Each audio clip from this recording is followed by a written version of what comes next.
Immediately comes to my mind. It is one question that so many young persons have asked me, that all over the world, railway systems seem to be one key, economic infrastructure that seems to hasten the pace of development. You can move people en masse, you can move goods over, all these, you build a road today, under 2 years, the roads had already damaged because trailers and tankers are plying the route, whereas you could have just used the rail lines. Why have we not been able to have the kind of borrowed investments in Nigerian railway system up to today? Even right now, there's no rail line, no direct rail link between east and west. I mean, these questions are being asked every day. So what exactly is the problem? Right. We need to put that in very clear historical perspective. Nigeria used to have functioning rail lines. Nigeria's development was hinged on rail. Initially? In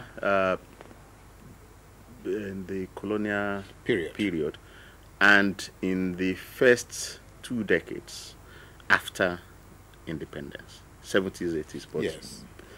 Very well before 1960, that most of the major cities in Nigeria grew because they had rail terminals. Links, anywhere you find a rail terminus, you find a big market around it. The city grows, and even real estate values would appreciate. And so you had many cities. Lagos was not necessarily the biggest city in Nigeria. Even Kafanchan was a city. Yeah, I mean, Ibadan, Abeokuta, and all rivals, all grew, and they had industrial clusters around there. But when Nigeria hit crisis in the early 80s with the burden of external debt, government budget, oil prices dropped, not just oil prices, all commodity prices collapsed and they stayed low. We scrapped the commodity boards and we couldn't get the oil to sell. We were trying to barter the oil for the goods and the rest of it. There was no money to maintain the rail transport system because it was government monopoly, and so it collapsed.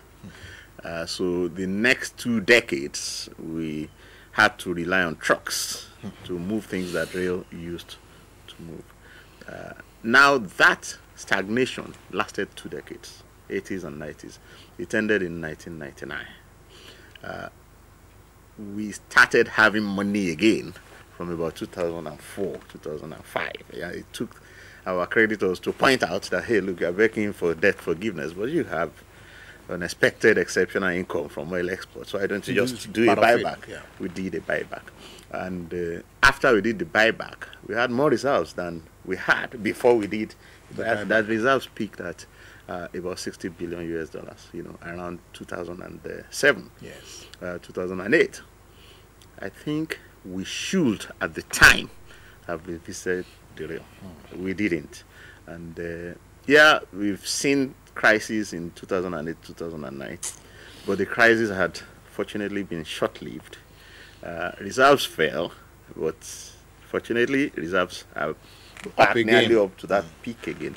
I think Nigeria has to think very seriously of accelerating, the pace at which the rail system is reformed. I don't know of any economic activity that is not going to benefit from reform of the rail system. I know that the federal government said in its mid-term report, that it has a 25-year plan. 25 years. Are we joking? I don't think we have the luxury of sitting back and doing things over 25 years. I think we should hasten this. That's not necessarily entirely from government money. You can have joint venture partners. You can issue bonds. If you need to levy special rail tax, you should do so. And of course, when the project comes on stream, you also generate, revenue from user charges. I think this is really key, to Nigeria has the rail sector itself can be a big source of growth factor. And 160 million people, and even bigger tonnage of goods imported that you need to take to the interland, goods produced that you need to distribute among Nigeria and the rest of it.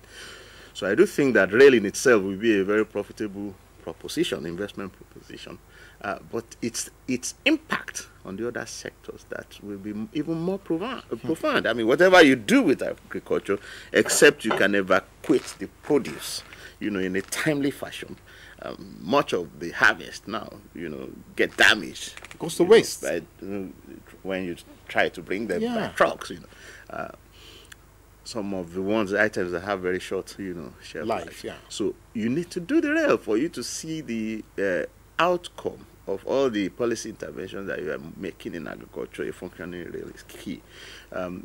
Except there is rail, you are unlikely to see competitiveness in manufacturing and industry. Nigeria used to have a bigger manufacturing output. We used to have bigger industrial activity when there was rail. With the collapse of rail, of course, everything declined. To revive those, you need to do the rail. Even the cities will grow.